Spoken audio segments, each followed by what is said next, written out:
अस्सलामुअलैकुम। उम्मीद है सब खैरियत से होंगे। आज हम ये डिस्कस करने जा रहे हैं कि नाइन्थ क्लास मैथ का पेपर कैसे आएगा, कहाँ से कितने क्वेश्चन आएंगे, कहाँ से कितने एमसीक्यूज़, कहाँ से कितने शॉर्ट्स आएंगे, कहाँ से डिटेल पार्ट्स बनेंगे, कहाँ से थ्योरम आएगा। तो ये हम बेटा डिस्कस करने जा रहे हैं आज के अपने इस वीडियो के अंदर, इस लेक्चर के अंदर।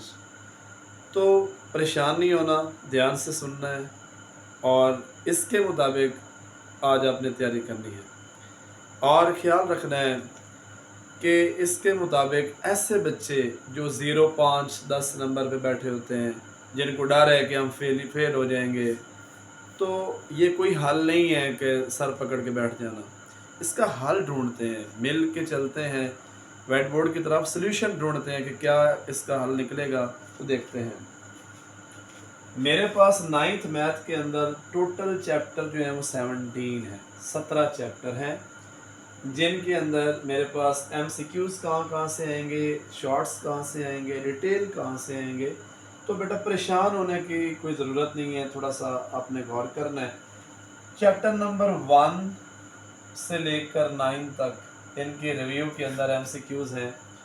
तो एक एक एमसीक्यूज़ इन सारे चैप्टर्स में से आएगा और 11 में से भी एक एमसीक्यूज़ आएगा, ठीक है, 12 में से भी आएगा।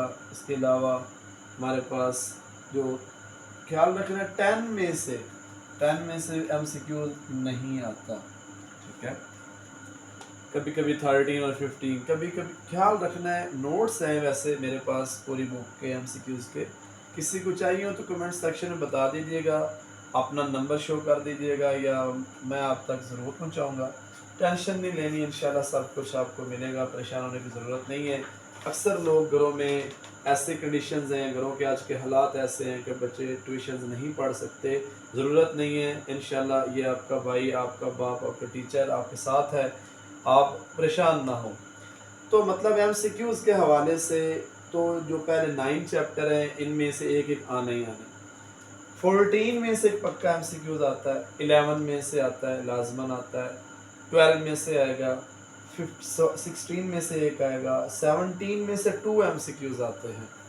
अब बात आती है कि सर लास्ट टाइम भी अक्सर बच्चों का क्वेश्चन था कि वैल्यू चेंज थी। तो वैल्यू चेंज होने से घबराने की ज़रूरत नहीं है। अगर आपको फार्मूले आते हैं, आपके कंसेप्ट्स क्लियर हैं, तो परेशान होने की ज़रूरत नहीं है। सब की वैल्यू चेंज नहीं कर सकता, चंद एक ही करेगा और पहले भी वही यही करता, लास्ट टाइम भी उसने यही किया था। जिसके अंदर अब देखें, आप रिव्यू के एमसीक्यूज़ करेंगे, 9-10 एमसीक्यूज़ तो ऐसे होंगे जो आपको 100% सेम बुक वाले आएंगे, वो आपको आते होंगे। तो यहाँ पे एक तो ये बात, पहले आपने आपको सिक्योर करें ऐसे स्टूडेंट जो परेशान है कि हम तो मैथ नहीं कर सकते या हम तो फेल हो जाएंगे। तो ये ज़रूर वीडियो देखें, ये ज़रूर मेरे लेक्चर सुने, आप तक ये चीज़ पहुँचनी चाहिए, इंशाल्लाह फ़ायदा होगा। चैप्टर नंबर मेरे पास, ये एमसीक्यूज़ की बात होगी, शार्ट क्वेश्चंस की जो सबसे बड़ी चीज़। तो शार्ट क्वेश्चंस के अंदर चैप्टर नंबर 1 में से 2 शॉर्ट्स आएंगे। कितने शॉर्ट्स आएंगे बेटा? पहले चैप्टर में से 2 शॉर्ट्स क्वेश्चंस आएंगे।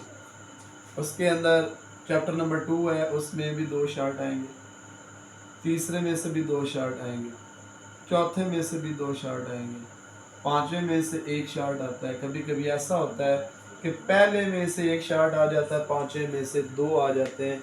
ये वैसे लास्ट टाइम हो चुका है, ठीक है। तो मेन चीज़, अब इस पोर्शन के अंदर बेटा बनते हैं 9 क्वेश्चन। कितने?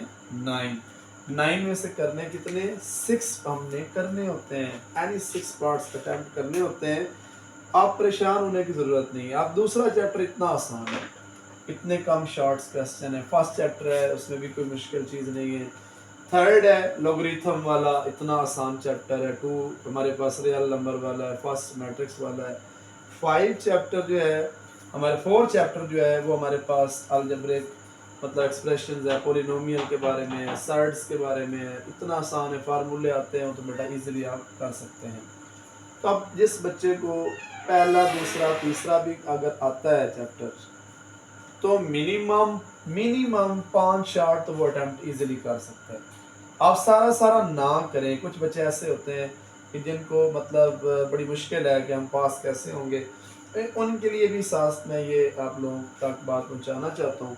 बाकी जो लोग मतलब आगे ज़िंदगी के अंदर मज़ीद जिन फुल मार्क्स लेने हैं या मतलब कहते हैं कि हमने पूरा पूरा सिलेबस करना है, तो ये तरतीब ज़रूर अपना लें, जिसके अंदर मेरे पास ये कंप्लीट हो गया पहला पोर्शन। क्वेश्चन नंबर ये 2 बनेगा, क्या बनेगा ये बेटा, क्वेश्चन नंबर 2 आएगा। क्वेश्चन नंबर 1 एमसीक्यूज है, ये हो गया जी इस हिसाब से। ये कहीं से भी मिले, डिफाइन वगैरह जो कुछ करेंगे तो करना है, करना चाहिए। 15 नंबर के एमसीक्यूज आएंगे। तो क्वेश्चन नंबर 2 पहला है, उसमें 9 शार्ट होंगे, करने अपनी मर्जी से 6 होंगे, ये चीज़ आ गई। अगला पोर्शन जो है क्वेश्चन नंबर जिसको हम 3 का नाम देते हैं, क्वेश्चन नंबर 3, वो 6 से 11 तक बनता है। 6 से 11 तक, 6 में से एक शार्ट आएगा बेटा, 7 में से 2 शार्ट आएंगे बेटा, तवज्जो के साथ सुनिएगा। 8 में से 2, 9 में से 2, 10 में से एक, 11 में से एक शार्ट क्वेश्चन आएगा। ये भी बेटा मेरे पास कितने बनते हैं, 9 शार्ट क्वेश्चंस बनते हैं। इनमें से मर्जी से आपने 6 पार्ट्स अटेम्प्ट करने हैं। तो उससे अगली बात ये चीज़, बच्चे कहते हैं कि सर छठा क्वेश्चन जो चैप्टर है वो तो बड़ा कंसेप्चुअल है, टफ है, हम नहीं कर पाएंगे। ना करें, कोई बात नहीं। अब देखें 7 चैप्टर में से 2 शार्ट आने इतना आसान है। 7.2 एब्सोल्यूट वैल्यूज़ हैं हमारे पास, इनक्वलिटीज़ हैं, बड़े छोटे छोटे शार्ट क्वेश्चन हैं। अगर अच्छा बच्चे कहते हैं जी 7 भी नहीं होता तो कोई बात नहीं, 8 में से आप क्या करें, 8 में से 8.1 कर लें अगर आप, और इसके डिफाइन कर लें। रिव्यू के एमसीक्यूज तो मैं बता चुका हूँ, वो तो किसी चैप्टर के भी जिसके भी रिव्यू के एमसीक्यूज हैं वो तो छोड़ने वाली बात ही नहीं है। हैव नो गुंजाइश, कोई गुंजाइश वाली बात नहीं है जी। मैं हमेशा एज अ जो ये चीज़ें बोलता रहता हूँ साथ साथ, तो परेशान होने की ज़रूरत नहीं, गुंजाइश कोई नहीं है। रिव्यू के एमसीक्यूज छोड़ दें आप। उसके बाद ये देखें हमारे पास 9 चैप्टर आ गए, इसकी आप 9.1 में डिस्टेंस फाइंड करना सीख लें और 9.3 में मिड पॉइंट निकालना सीख लें, डिफाइन कर लें, 2 शार्ट क्लियर हो जाएंगे।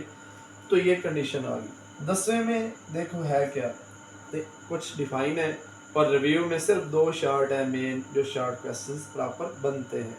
11 के अंदर भी 4 शार्ट है रिव्यू के अंदर और 2 डिफाइन है, ठीक है, पैरेललोग्राम की, और इस तरह बहुत आसान है। तो इसमें पास्टुलेट्स वगैरह है, S H S S S postulate 10वें के अंदर गिवन है। तो बेटा इसके अंदर अगर आप 7 नहीं करना चाहते, 8वां 9वां 10वां और 11वां कर लें, आपके 6 शार्ट कंप्लीट हो जाएंगे। उसके बाद बेटा ये क्वेश्चन नंबर 3 कंप्लीट हो गए।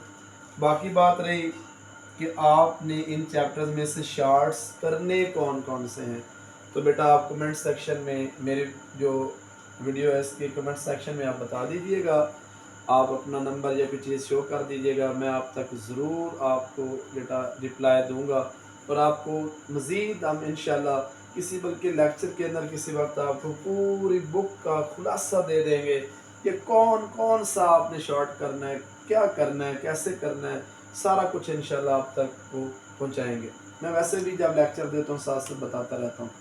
चैप्टर नंबर 12 के अंदर बेटा ये क्वेश्चन नंबर 3 बनेगा, क्या बनेगा, ये क्वेश्चन नंबर 3 कहलाएगा ये वाला। इसमें क्वेश्चन नंबर 3 के अंदर हमारे पास चैप्टर नंबर 12 में से जस्ट एक शॉर्ट क्वेश्चन आएगा, क्या आएगा, जस्ट एक शॉर्ट क्वेश्चन आएगा हमारे पास।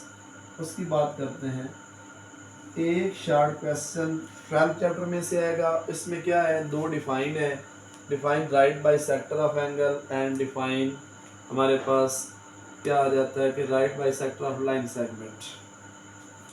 तो मेरे पास ये इसमें से एक शॉर्ट आएगा। 13 में से बेटा सिर्फ और सिर्फ एक शॉर्ट क्वेश्चन आएगा। 14 में से जस्ट एक शॉर्ट क्वेश्चन आएगा। और ख्याल रहे जो 14 चैप्टर है, अक्सर जो स्कूलों में क्या होता है कि 14 चैप्टर की सिर्फ रिव्यू के क्वेश्चंस करवा दिए जाते हैं। तो आपने कोशिश करनी है इसके 14.1 में भी कुछ शॉर्ट क्वेश्चंस हैं, 14.2 में भी हैं, रिव्यू के अंदर भी हैं, तो उसके भी आपने बेटा करने हैं। 14 चैप्टर के अंदर डिफाइन है, रेशियो है, प्रोपोर्शन है, बड़े इंपॉर्टेंट मतलब डिफाइन तो छोड़ ही नहीं सकते। तो ये चीज़, उसके बाद मेरे पास चैप्टर नंबर 15 है, इसमें से 2 शॉर्ट क्वेश्चंस आएंगे, 16 में से 2 शॉर्ट आएंगे, 17 में से 2 शॉर्ट आएंगे। ये आपका क्वेश्चन नंबर 3 शॉर्ट क्वेश्चंस का बन जाएगा। ठीक है जी। उसके बाद डिटेल पार्ट्स की बात आती है। इससे पहले मैं आपको ये बताता जाऊँ कि बेटा आपने परेशान होने की मतलब बिल्कुल गुंजाइश नहीं है, ज़रूरत नहीं है। आपने क्या करना है, अगर आप पूरी बुक की डेफिनेशन याद कर लेते हैं, पूरी बुक की अगर आप डिफ़ाइन याद कर लेते हैं, तो कम अज़ कम हमारे पास 17 से 18 नंबर, 20 नंबर, 20 मार्क्स ये ईज़िली ये आ जाएंगे। 8 नंबर का थ्योरम है, अगर आप 12 चैप्टर के थ्योरम आपको अगर मतलब तैयार है वो कर लें, या 16 चैप्टर के 4 थ्योरम हैं, 12वें के 6 हैं, जो आपका दिल करता है वो आप मतलब एक चैप्टर के थ्योरम कर लें, 8 नंबर का थ्योरम आ जाएगा, 15 नंबर के एमसीक्यू। तो इजीली आप 40-45 मार्क्स तो पहले अपने आप को सिक्योर करें। ऐसे स्टूडेंट्स जो बिल्कुल परेशान हैं कि हम 9th की मैथ में से कैसे निकलेंगे, तो एक वाली चीज़, और लाजमन आप कोशिश करें, और इस साल 2024 में जो लोग 9th में पढ़ रहे हैं, आप कोशिश करें कि आगे निकलें इस सिलेबस से, क्योंकि आगे से जो नई 9th पीछे से आ रही है हमारे पास 8 जो अब 9th में आएगी, तो उनका सिलेबस मैथ का, फिज़िक्स का, केमिस्ट्री का, बायो का सब का चेंज हो चुका है। तो ये चीज़ आप करें और इंशाल्लाह आप 9th क्लियर करेंगे, अच्छे मार्क्स के साथ करेंगे। हमेशा हमारी दुआएं आप लोगों के साथ हैं। तो आप क्या करें, डिफ़ाइन याद कर लें पूरी बुक की, आप एमसीक्यूज़ याद कर लें अच्छे तरीके के साथ, और अगर आप थ्योरम्स कर लेते हैं एक चैप्टर के, तो आप 45-50 मार्क्स ले जाएंगे। और डिटेल क्वेश्चंस की अगर मैं बात करूं, 59 मार्क्स का वैसे पेपर बनता है। अगर आप जस्ट शॉर्ट्स कर लें, एमसीक्यूज़ कर लें और थ्योरम कर लें, तो 59 मार्क्स का पेपर यहाँ पे कंप्लीट हो जाएगा। मेरे पास डिटेल क्वेश्चंस के अंदर चैप्टर नंबर 1 है। चैप्टर नंबर 1 के अंदर से एक मेरे पास ए पार्ट आएगा और 2 में से बी पार्ट आएगा। इस तरह ये क्वेश्चन नंबर 5 बन जाएगा। क्या बन जाएगा? Question number 5। ये क्वेश्चन नंबर हमारे पास यानी कि शॉर्ट क्वेश्चन, पहला एमसीक्यूज है, दूसरा क्वेश्चन नंबर 2 फिर शॉर्ट का, 3 भी शॉर्ट का, 4 भी शॉर्ट का, 5वां डिटेल पार्ट है, यानी पहले और दूसरे चैप्टर में से। अब ख्याल रहे कि जो चैप्टर नंबर 1 से डिटेल आएगा उसकी वैल्यू चेंज वो कर सकता है। लास्ट टाइम भी उसने वैल्यू चेंज की है और चेंज होके ही आएंगी। सुनने में आ रहा है कि इस साल मज़ीद पेपर थोड़ा सा कंसेप्चुअल होगा, तो परेशान नहीं हो, इसको फॉलो करें आप। इसके अंदर मेरे पास चैप्टर नंबर 3 आ जाता है, ए पार्ट इसमें से आएगा, 4 में से बी पार्ट आएगा। इस तरह ये क्वेश्चन नंबर 6 आएगा। अब थर्ड है, उसके बाद 4 की वैल्यू वो ज़रूर डिटेल की चेंज करेगा। अगर आपको फार्मूले आते हैं, अगर आपको बेटा कंसेप्ट क्लियर है, तो परेशान होने की ज़रूरत नहीं है, तो आप इंशाल्लाह इजीली अटेम्प्ट कर जाएंगे। चैप्टर नंबर 5 में से ए पार्ट आएगा, 6 में से बी पार्ट आएगा। ये क्वेश्चन नंबर 7 कहलाएगा। क्या कहलाएगा? Question number 7। अब अक्सर बच्चे कहते हैं कि हमें तो 5वें छठे के चैप्टर की जो डिटेल है बड़े मुश्किल लगते हैं, हम कैसे करें? ना करें, इट्स नो प्रॉब्लम। आप ऐसा कर लें कि आप पहले 4 चैप्टर अगर अच्छे तरीके से डिटेल के लिए कर लेते हैं, साथ थ्योरम कर लेते हैं, एमसीक्यूज शार्ट कर लेते हैं, तो आपको 75 मार्क्स लेने से कोई नहीं रोक सकता। तो मेरे पास चैप्टर नंबर 7 है, इसमें से ए पार्ट, और चैप्टर नंबर 17 में से बी पार्ट, ये कंडीशन आ गई। ये हमारे पास क्वेश्चन नंबर 8 कहलाएगा। क्या कहलाएगा? हमारे पास ये ए बी पार्ट 7 और 17 में से आएगा, तो ये हमारे पास कंप्लीट हो जाएगा। उसके बाद 8वां है, इसमें से डिटेल पार्ट नहीं आएगा। 9वां डिटेल पार्ट नहीं आएगा। 10 है, 11 है, डिटेल पार्ट्स नहीं आएगा। अब चैप्टर नंबर 12 है, ये थ्योरम्स जो हैं इसके, ये वेरी इंपॉर्टेंट चीज़ कि थ्योरम कंपलसरी है। एक बात का ख्याल रहे कि थ्योरम के अलावा अगर आप चारों डिटेल 4 डिटेल पार्ट्स भी अटैम्प्ट कर देंगे, तो आपके 2 डिटेल काउंट्स होंगे, वो आपके 4 डिटेल काउंट नहीं होंगे। आपके पास ये थ्योरम्स कंपलसरी पार्ट है, ये आपने लाजमन करना है। 8 नंबर का होता है, इसका ए बी पार्ट भी नहीं होता। एक चैप्टर नंबर 12 में से आएगा और एक चैप्टर नंबर 16 में से आएगा। आपकी मर्जी है कि जो आप अटेम्प्ट करना चाहें, चॉइस होती है। 13 में से नहीं आएगा, 14 में से भी नहीं आएगा, 15 में से भी नहीं आएगा, 17 में भी नहीं होगा। 17 में से तो मतलब डिटेल पार्ट ऑलरेडी आ जाना है, तो ये ख्याल रखना है।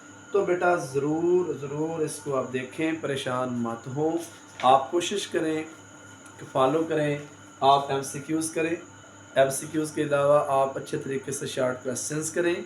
उसके बाद अगर डिटेल आप करना चाहते हैं तो तो आपको जो चैप्टर आसान लगते हैं 7 करते हैं तो 4 नंबर का डिटेल हो जाएगा।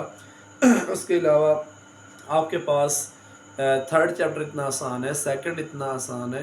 तो अगर आप MCQs शॉर्ट और अगर थ्योरम्स कर जाते हैं तो 59 मार्क्स का पेपर यहाँ पे हो जाएगा कंप्लीट। आगे अगर आपको कुछ ऐसा क्वेश्चन आ जाता है डिटेल जो आपको आता होगा तो मतलब 65 7 ये 70 ये आप इजीली इंशाल्लाह आप नंबर ले सकते हैं। तो बेटा इसको मेरा जो चैनल है एहसान अली 240 इसको सब्सक्राइब करें, लाइक करें, लोगों तक शेयर करें और दुआओं में याद रखिएगा। अल्लाह आपको कामयाब करे हर कदम पे। आमीन। अल्लाह हाफिज़।